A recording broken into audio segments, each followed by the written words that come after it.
Hi friends, welcome to nursing sphere. बच्चों, स्वागत है आपका फंडामेंटल ऑफ नर्सिंग के क्लासेस में। आज का हमारा टॉपिक है आईवी कैनुलेशन। IV cannulation. चलो स्टार्ट करते हैं आईवी कैनुलेशन के डिस्कशन को। पहले स्टार्ट करेंगे, पहले देखेंगे कि क्या होता है आईवी कैनुलेशन का मतलब क्या होता है। आईवी कैनुलेशन का मतलब ये होता है, it is a technique in which the cannula is placed inside a vein to provide venous access. हम क्या करते हैं, हम कैनुला को एक वेन के अंदर डालते हैं ताकि हम उस वेन में वो वीनस एक्सेस मिल सके। हम उसमें ड्रग्स या फ्लूइड्स कुछ भी देने के लिए हमें एक एक्सेस चाहिए, एक तरीका चाहिए। इसलिए हम क्या करते हैं, एक कैनुला को वेन के अंदर प्लेस करते हैं। चलो देखते हैं अब इसमें कौन कौन सी टाइप्स है। Types of IV cannula. पहला कौन सी टाइप आता है, पहला है हमारा पेन टाइप। यहाँ पे जो पहला जो दिख रहा है उसको हम क्या बोलते हैं, pen type. It is exactly like a pen. The way we hold it exactly the pen, it should also be kept like that. Pen के जैसा होता है, उसको हम पेन टाइप बोलते हैं। उसके बाद आता है open type with a butterfly wings. यहाँ पे जो है इसको हम क्या बोलते हैं, बटरफ्लाई फ्लिंग्स। दूसरा कौन सा है, open type with a butterfly wings. और तीसरा है same open type with a injection portal. यहाँ पे देख सकते हैं हम लोग, विंग्स के साथ साथ क्या है, एक इंजेक्शन पोर्टल है। वहाँ से हम ड्रग्स दे सकते हैं, ड्रग्स या कुछ भी यहाँ से दे सकते हैं, इंजेक्शन यहाँ से दे सकते हैं। तो this is the third type. Then we have closed Y type. So this is the Y type cannula what we have. The last one is the scalp pain जो हम pediatric cases में use करते हैं, बहुत ही fragile और thin veins में use करते हैं, उसको क्या बोलते हैं, scalp pain। चलो डिटेल में डिस्कस करते हैं कि क्या क्या है। पहला जो हमारा टाइप था वो था पेन टाइप। यहाँ पे जो डायग्राम पे दिख रहा है उसको हम क्या बोलते हैं, इसको बोलते हैं पेन टाइप आईवी कैनुला। कहाँ पे यूज़ करते हैं ये, this is the safety IV cannula. क्यों बोलते हैं, क्योंकि इसमें ऑटोमेटिक नीडल रिट्रैक्शन मैकेनिज्म है। तो नीडल क्या होता है, कैथेटर क्या होता है, मैं आगे पार्ट्स ऑफ कैनुला में आपको समझा दूंगी। अभी के लिए ये समझो, this is the safest IV cannula. इसमें क्या होता है, ऑटोमेटिक नीडल रिट्रैक्शन होता है। उससे हम क्या कम कर सकते हैं, नीडल स्टिक इंजुरीज अवॉइड कर सकते हैं और कम कर सकते हैं and it is very easy to insert this type of cannula. उसके बाद आता है open type with a butterfly wings. यहाँ पे देख सकते हैं हम लोग, बटरफ्लाई विंग्स दिया है। यहाँ पे two flexible wings by the side. क्यों ये विंग्स हमें ज़रूरी है, क्योंकि हम होल्ड करने के लिए, ऐसे पकड़ने के लिए, कैनुला को पकड़ने के लिए ये हेल्प करते हैं। और stabilising and fixing the cannula to the skin. हम देख सकते हैं जब भी आप कैनुला फिक्स होता है तो आप देख लीजिए, तो विंग्स जो है उसके हेल्प से हम इस कैनुला को स्किन पे फिक्स करते हैं। तो ये विंग्स कहाँ पे हेल्प करते हैं, पहला तो स्टेबलाइज करने के लिए, और पहला तो होल्ड करने के लिए, नीडल को पकड़ने के लिए और स्टेबलाइज करने के लिए, उसके बाद फिक्स करने के लिए ये विंग्स दिया जाता है। तो नेक्स्ट आता है open type with the injection portal. यहाँ पे देख सकते हैं हम लोग, एक इंजेक्शन पोर्टल है, एक कैप है। अगर इसको ओपन करेंगे तो एक हमें कनेक्टर मिलेगा, वहाँ पे उसके अंदर एक कनेक्टर मिलेगा। तो क्या होता है इसमें, there will be small side port which allows direct injection of a drugs. Direct वहाँ से क्या कर सकते हैं, इंजेक्शन दे सकते हैं, बिना ये कैनुला का कैप खोले बिना, ये यहाँ से डायरेक्टली हम इंजेक्शन दे सकते हैं, without disconnecting the IV line. Next आता है closed Y type. Y type मतलब देखो, ये वाई शेप का है, तो इसलिए इसको क्या बोलते हैं, closed Y type. The two ports are arranged in a Y shape. यहाँ पे ये दो पोर्ट है, ये पहला है, एक दूसरा है, वो कौन सी शेप में अरेंज्ड है, वाई शेप में अरेंज्ड है।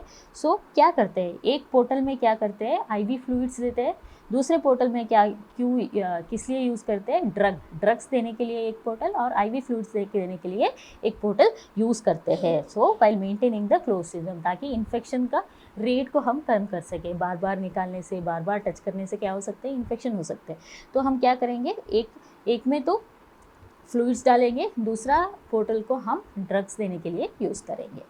सो लास्ट जो हमारा है वो है स्कैल्प पेन। स्कैल्प पेन यहाँ पे देख सकते हैं, स्कैल्प पेन पे 2 बटरफ्लाई विंग्स है और पूरा यहाँ पे ट्यूबिंग्स है। तो स्मॉल नीडल, बहुत ही स्मॉल नीडल होता है with 2 wings attach to the tubings, with 2 wings attach to the tubings. क्यों, कहाँ पे यूज़ करते हैं, जो स्मॉल और फ्रेजाइल वेन्स होते हैं बच्चों में, स्मॉल और फ्रेजाइल वेन्स जो होते हैं उसमें हम ये स्कैल्प पेन यूज़ करते हैं। उसमें हम बच्चों में, स्पेशली बच्चों में ये स्कैल्प पेन यूज़ करते हैं। तो ये हो गया different types of IV cannula. तो चलो अब देखते हैं कि कौन कौन से साइजेस में हमें मिलता है ये आईवी कैनुला जो है, कौन कौन सी साइज़ में मिलता है। तो हम कौन सी किससे इसको मेजर करेंगे, इसको बोलेंगे gauge. So the lower the gauge the higher the flow rate, higher the gauge the lower the flow rate. So यहाँ पे देखो मैं क्या बोल रही हूँ, यहाँ पे क्या है 14 गेज। सो 14 गेज का जो कैनुला होता है वो बड़ा होता है, तो उसमें फ्लो रेट कितना होता है, फ्लो रेट ज़्यादा होता है 270।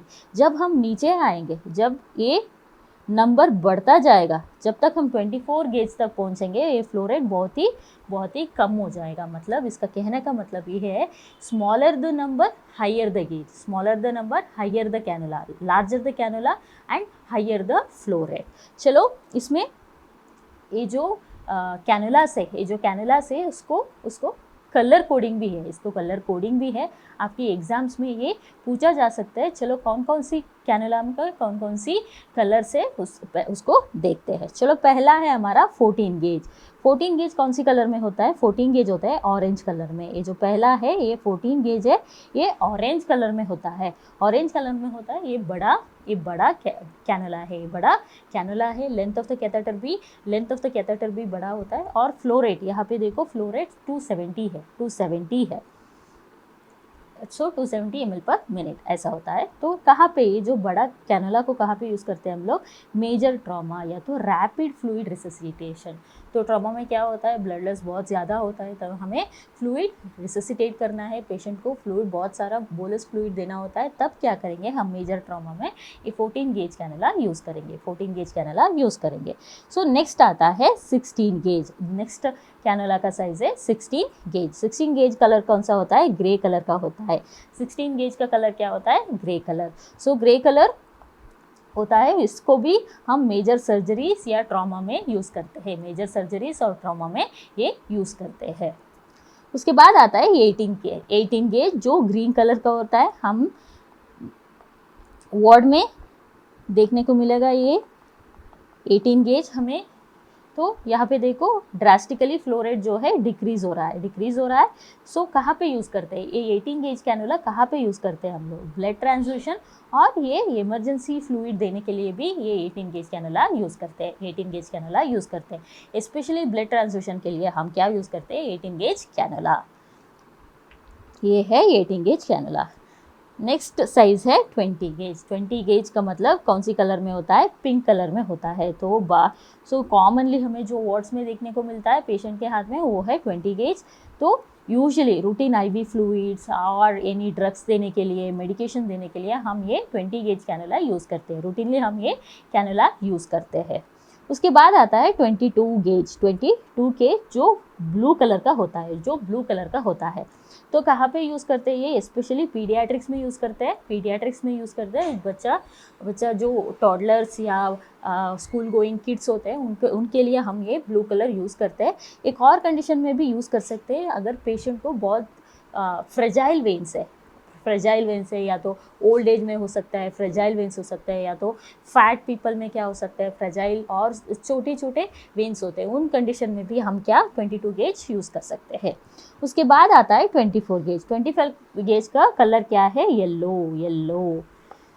ये कहाँ पे अगेन पीडियाट्रिक, बहुत ही छोटे बच्चों जो होता है उसमें यूज़ करते हैं, स्पेशली जो नियोनेटल और न्यूबॉर्न्स बेबी जो होते हैं उनमें हम ये 24 गेज कैनुला यूज़ करते हैं, 24 गेज कैनुला यूज़ करते हैं। उसके बाद आता है लास्ट में 26 गेज कैनुला। 26 गेज कैनुला जो पर्पल कलर का होता है वो हम क्या अगेन नियोनेट्स में यूज़ करते हैं। बहुत ही छोटा कैनुला होता है, उसमें हम अगेन नियोनेट्स में यूज़ करते हैं, सो ये था different sizes of the cannula, तो और different colours of the cannula and उसमें उसको और इन सारे कैनुला को कहाँ पे हमें यूज़ करना है। तो चलो, तो ये जो कलर कोडेड आईवी कैनुलास है इसको याद रखने के लिए एक तरीका है। चलो स्टार्ट करते हैं, कैसे याद करते हैं। चलो पहले क्या है, देखो अर्थ के अंदर क्या होता है, अर्थ के अंदर से क्या आता है, लावा आता है। लावा कौन सा कलर का होता है, ऑरेंज कलर का होता है। तो यहाँ से स्टार्ट करो, ऐसे याद रखो। सो ये जो लावा आता है पहले, उसका वो कौन सा कलर है, 16 गेज, ऑरेंज कलर का जो होता है वो है 16 गेज। तो उसके बाद क्या आता है, लावा के ऊपर क्या होता है, लावा के ऊपर अर्थ के ऊपर बहुत सारा पत्थर है, अर्थ के अंदर भी बहुत सारा पत्थर है। पत्थर का कलर क्या होता है, ग्रे कलर का होता है। सो ग्रे कलर का दिस इज 14 गेज।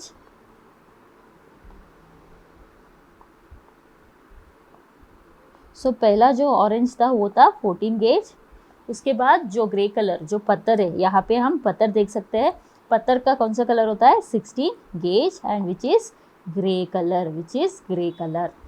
उसके बाद ऊपर क्या होता है, अर्थ के ऊपर क्या होता है, बहुत सारे पेड़ है। तो पेड़ का कलर क्या होता है, ग्रीन, विच इज 18 गेज। उसके बाद पेड़ के ऊपर क्या होता है, पेड़ के ऊपर एक इसको फ्लावर मान लेते हैं, पिंक फ्लावर मान लेते हैं। पेड़ के ऊपर क्या होता है, एक ब्यूटीफुल फ्लावर होता है, वो कौन से कलर में होता है, पिंक कलर में। सो कौन सा कलर हो गया अभी, 20 गेज का पिंक कलर। तो और भी ऊपर जाएंगे तो हमें क्या देखने को मिलेगा, बादल देखने को मिलेगा। बादल कौन से कलर में होता है, बादल क्लाउड्स होते हैं ब्लू कलर में। सो 22 गेज का कौन सी कलर हो गया, ब्लू। उसके बाद आता है सन का कलर क्या है, येलो। तो 24 गेज का कैनुला होता है येलो, 24 का कैनुला होता है येलो। सो और सबसे ऊपर क्या आता है, सबसे ऊपर हमें क्या मिलता है, स्काई मिलता है। स्काई यूजुअली ब्लू कलर होता है, पर आप इसको याद रखने के लिए कौन सी कलर याद रखेंगे, पर्पल, जो नाइट में होता है, जो नाइट में पर्पल कलर तो नहीं मिलता, लेकिन उसी शेड में तो कुछ मिलता है। तो नाइट में क्या मिलेगा, सबसे ऊपर कौन से कलर होता है, purple. So which is 26 gauge, purple. So इस तरह से याद रखेंगे तो आपको कंफ्यूजन भी नहीं होगा, जब क्वेश्चन पूछा जाएगा तो आप इसलिए आंसर कर सकते हैं। तो चलो हो गया ये साइजेस के बारे में। अगला देखते हैं कि पार्ट्स ऑफ कैनुला क्या है। चलो मैं कैनुला के साथ ही एक्सप्लेन कर लेती हूँ कि पार्ट्स ऑफ कैनुला क्या है। सो मैंने बताया था ये कौन सी टाइप का है, ये open type with injection port. यहाँ पे क्या है, बटरफ्लाई विंग्स है।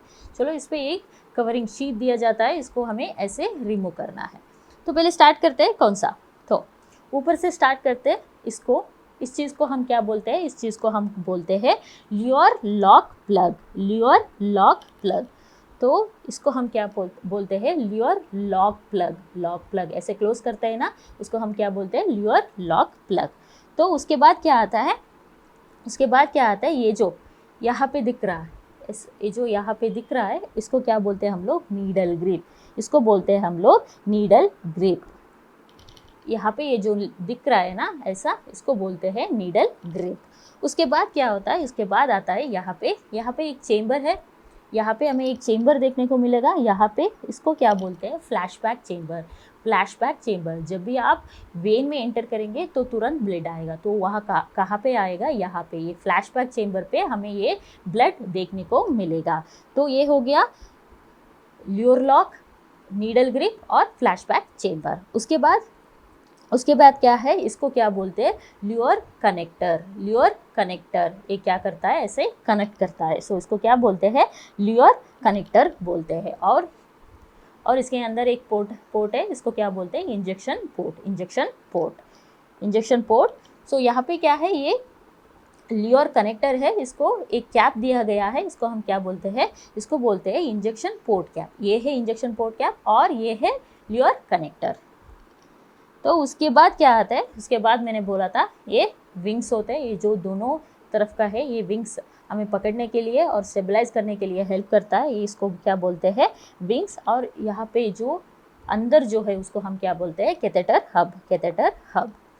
तो और उसके बाद अगर मैं ऐसे नीडल ग्रिप से ऐसे निकालूँ तो यहाँ पे मुझे क्या मिलेगा, नीडल मिलेगा। इसको हम क्या बोलते हैं,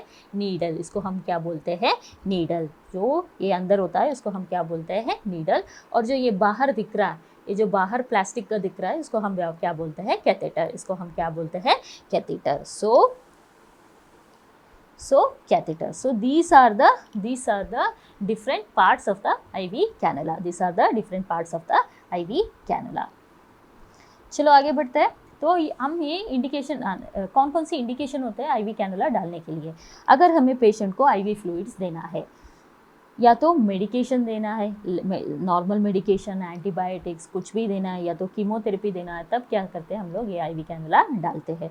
उसके बाद ब्लड देना है, ब्लड ट्रांसफ्यूजन या तो ब्लड प्रोडक्ट्स, FFP ऐसा कुछ देना है, तो तब भी हम IV कैनुला यूज़ करते हैं। उसके बाद टू एडमिनिस्टर अनेस्थीसिया, ड्रग्स देने के लिए, अनेस्थीसिया का ड्रग्स देने के लिए, एडमिनिस्टर करने के लिए अनेस्थीसिया हम यूज़ करते हैं ये IV कैनुला।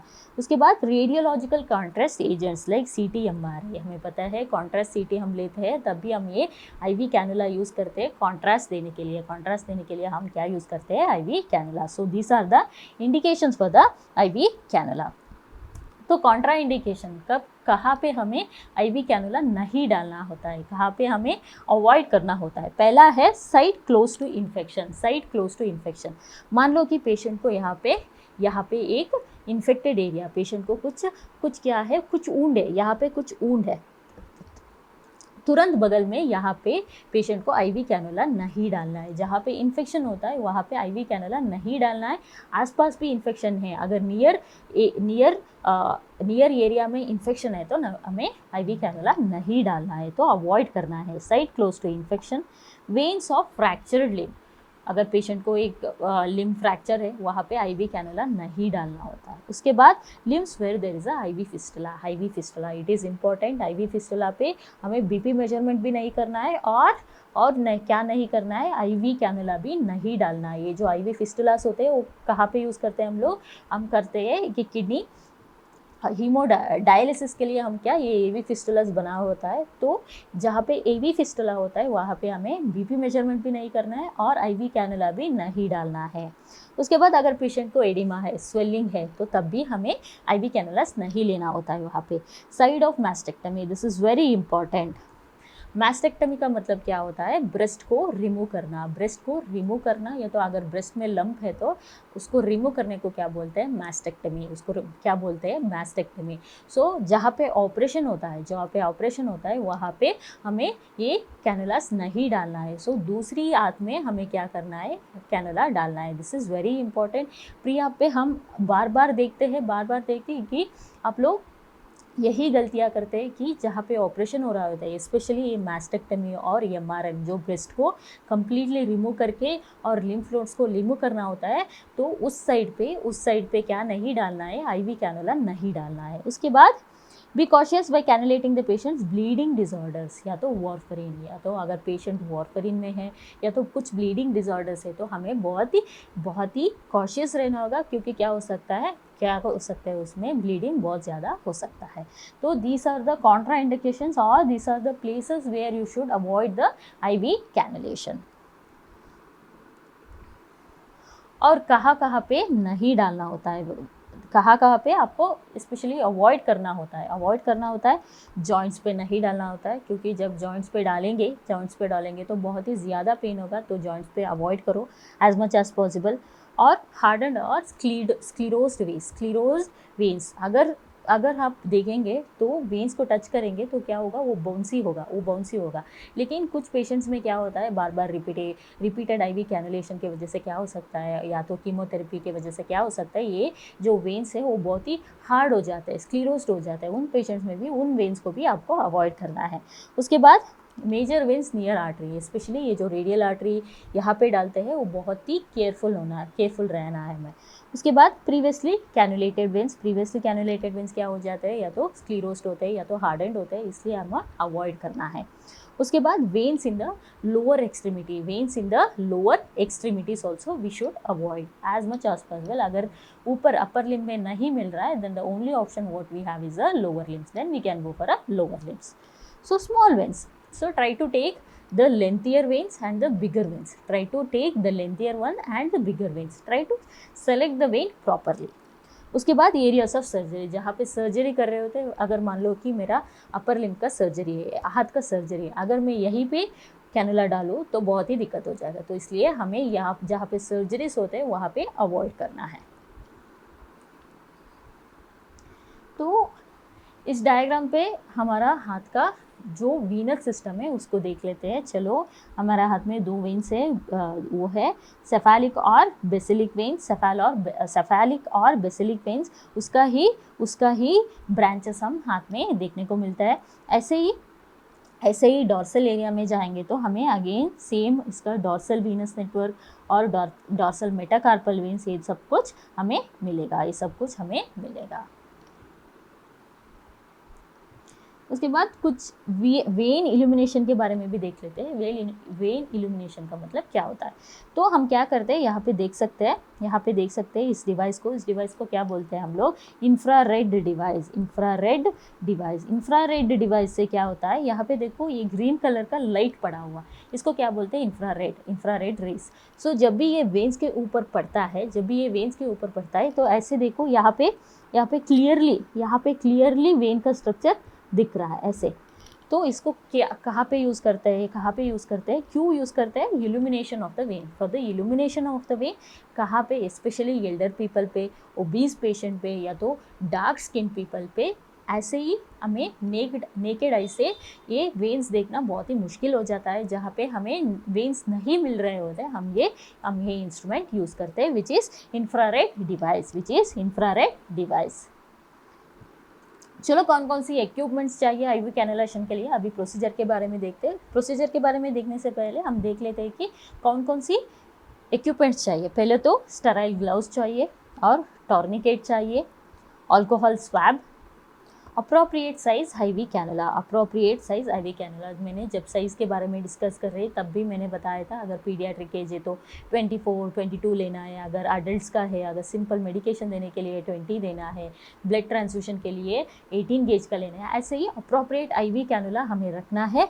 उसके साथ एक और लोअर गेज का कैनुला भी रखना है। अगर आपको पता है कि 20 गेज, अगर एक पेशेंट है उसको 20 गेज का कैनुला चाहिए, तो आपको क्या करना है, एक और 22 गेज का कैनुला भी आपके साथ रखना है इन केस। तो उसके बाद उसको फिक्स करने के लिए एडेसिव टेप या फिक्सेटर्स चाहिए और कॉटन स्वैब चाहिए। 5 ml syringe with normal saline to flush to see the patency of the cannula। उसके बाद क्या चाहिए, किडनी ट्रे अथवा या तो डिस्पोजल ट्रे चाहिए। और लास्ट में क्या चाहिए, लोकल एनेस्थेटिक। पीडियाट्रिक पेशेंट्स है बहुत ही, तो हमें डालने के लिए बहुत ही मुश्किल हो जाएगा, इसलिए क्या करते हैं हम लोग, पहले लोकल एनेस्थेटिक लगा के उसके बाद आईवी कैनुलेशन लेते हैं। तो ये हो गया equipments which are needed for IV cannulation. चलो देखते हैं प्रोसीजर क्या क्या होता है। तो पहला क्या करना है, हमें पेशेंट को समझाना है, पेशेंट को पूरा जो प्रोसीजर है हमारा उसको समझाना है कि ऐसा ऐसा प्रोसीजर हम आपके ऊपर करने जा रहे हैं। उसके बाद क्या करना है, perform hand hygiene and wear your personal protection equipments like gloves. पहले आपकी हैंड हाइजीन परफॉर्म करो, उसके बाद क्या करो, उसके बाद wear the gloves, put on the gloves. उसके बाद keep all the equipments which we need and ask the patient to sit comfortably. अगर पेशेंट बैठना चाहता है तो बैठ सकते हैं, या तो you can take the cannulas in a supine position, whichever the position where patient is comfortable. उसके बाद आता है सिलेक्शन।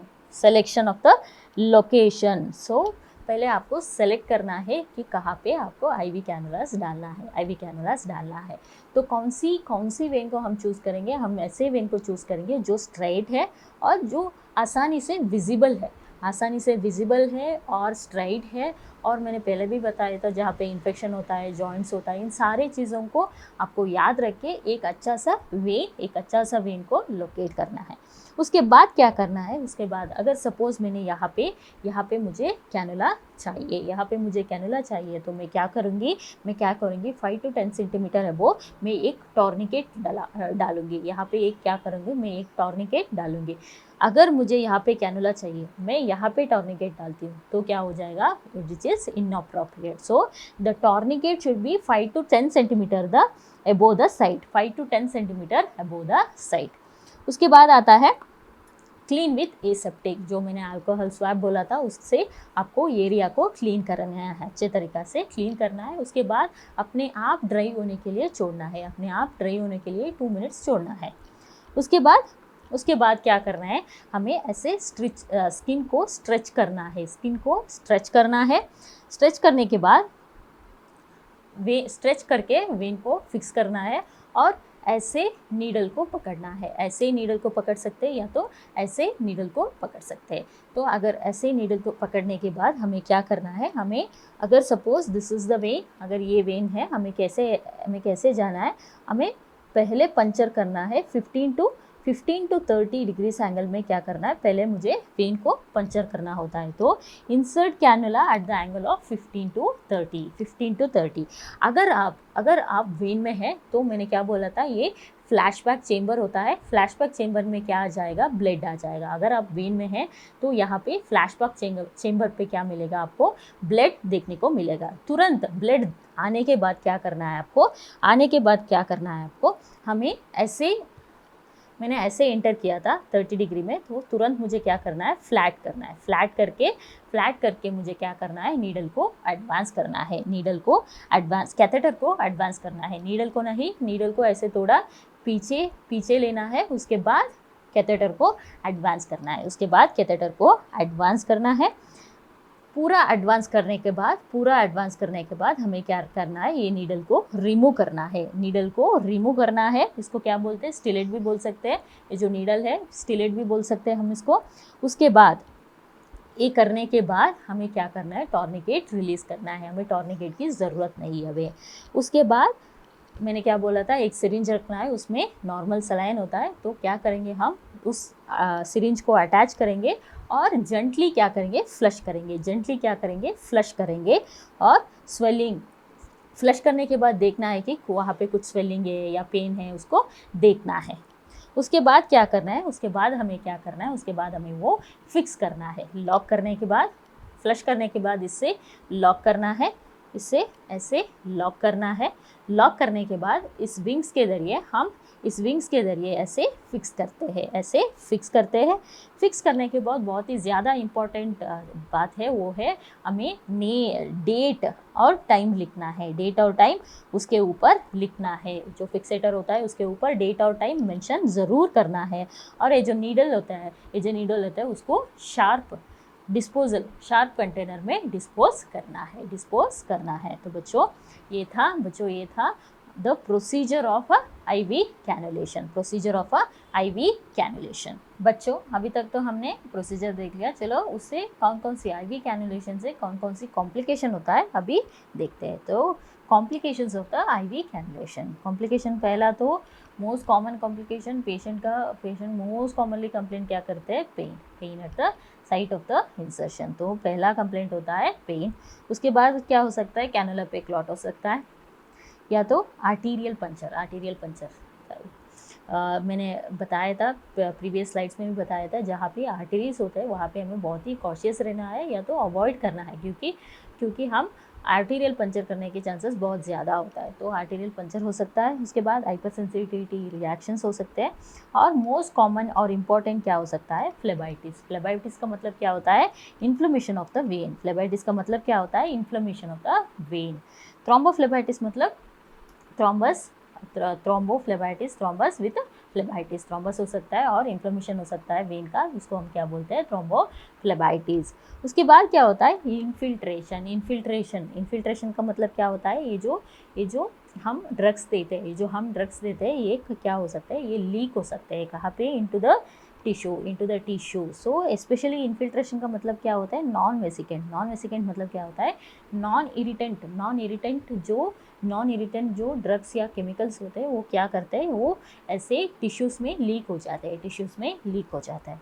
एक्स्ट्रा वेसेशन का मतलब क्या होता है, leakage of the vesicant. Irritants जो होते हैं, वो इरिटेंट्स जो हम ड्रग्स में कुछ भी अगर इरिटेंट्स है तो वो टिश्यूज़ में लीक हो जाते हैं, उसको हम क्या बोलते हैं, एक्स्ट्रा वेसेशन और इन्फिल्ट्रेशन दोनों सेम ही है। मतलब इसका मतलब leakage of the solution what we are giving into the tissues. और एक और इम्पॉर्टेंट लास्ट में क्या हो सकता है, इन्फेक्शन हो सकता है।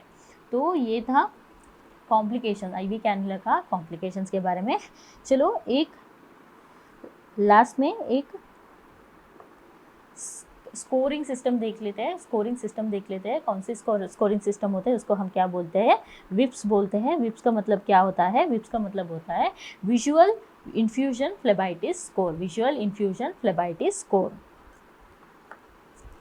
स्कोर। इसको अगर फ्लेबाइटिस है तो अगर हमें ये स्कोर देना पड़ेगा। तो पहला 0 का मतलब क्या होता है, there are no signs of phlebitis, IV site जो है वो अच्छे से हेल्दी है, तो नो साइंस ऑफ फ्लेबाइटिस, तो कब स्कोर क्या होता है, 0।